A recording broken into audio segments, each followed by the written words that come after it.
Hi everyone, it's Don and I hope you're having a fantastic day. Well, we have some big news coming from MSC as a bunch of things are brand new from that cruise line. We have Virgin Voyages issuing a warning to their sailors, passengers, cruisers, sailors out there of scams that are going on that are targeting their clients. We have a big warning coming from the Federal Aviation, and they're saying that a recent decision by the government is causing some issues with safety for our airways. That's not good news.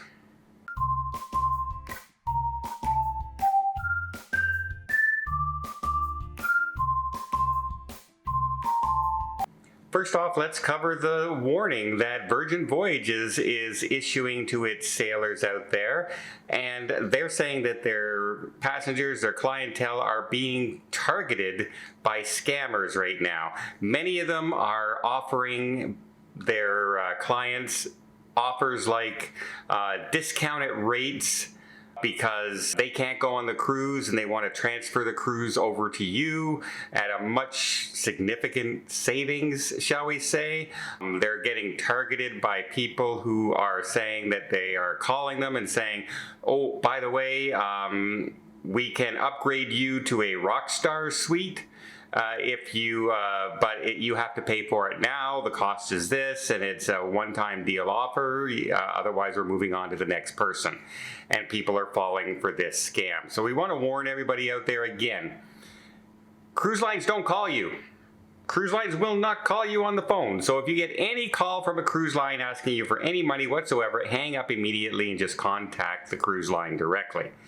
Next, if you get offers like, I want to transfer my cruise over to you, or you get, sob stories like, my husband passed away, I can't go anymore, but I would love to be able to send somebody else on this trip because I can't afford it. I just need some money right now.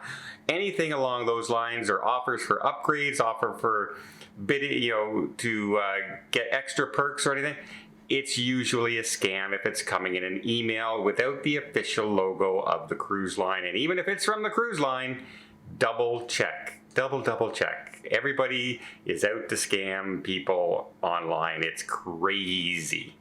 Next, let's talk about MSC. Two big stories. We know that the cruise terminal in Miami just recently opened up, but they also opened up a brand new terminal in Barcelona for Mediterranean cruises as well. So they're really stepping up their terminal game with two opening within basically weeks of each other. And the MSC World America has passed all of her sea trials, and she is now being final fitted, getting ready to sail over to the United States to launch in April on her grand sailing and ceremony, etc. So exciting news for anybody interested in MSC cruises. Next, let's talk about something else that's opening up brand new coming this year. In fact, it's opening July 12th, and the first ship that's going to go here is the Carnival Vista. And what we're talking about is Celebration Key, the new private island destination for Carnival Cruise Line. They have opened up a few pictures and a few artist rendering of what this is all going to look like. And it's basically Carnival's version of Perfect Day at Coco Cay, if you will. They're going to have a grand 10-story castle, golden castle on board. They're going to have adult-only areas. They're going to have private villas. They're going to have DJs playing, huge freshwater lagoons. And a lot of the things that they're very proud of is that they planted over 1,000 palm trees on the island. They're very sustainable, friendly, which is really good news out there because you don't want to see just desolation when they're building something like that. You want to have them consider the environment and recycling and do as much as carbon footprint less, shall we say, as they possibly can. So it looks like Carnival is doing this. I hope to find out some more details about exactly what's going on the island in the very near future as well. I am scheduled to go there later this year, so unfortunately it's not on that July cruise, but maybe I can squeeze it in if my schedule works out. But next, let's talk about a warning that's coming from the Federal Aviation in the United States. And they, you may or may not know right now, one of the things that the government has done is that they are cutting the workforce, the federal government workforce, because they say it's too heavy, which anyone can agree, right? Governments in most countries are bloated, in reality. With same thing here in Canada. So all that's being said, that's a good idea. But sometimes when you do a brush and you just go, whoosh, cut everybody, you hit services that might be really necessary. For instance, there were hundreds of people in training to do the maintenance and actually work as air traffic controllers and doing the radar and the landings, etc., and they have been cut. Now, the aviation is saying that they are already short-staffed. In fact, they're actually been canceling flights because they didn't have enough staff to run the control towers.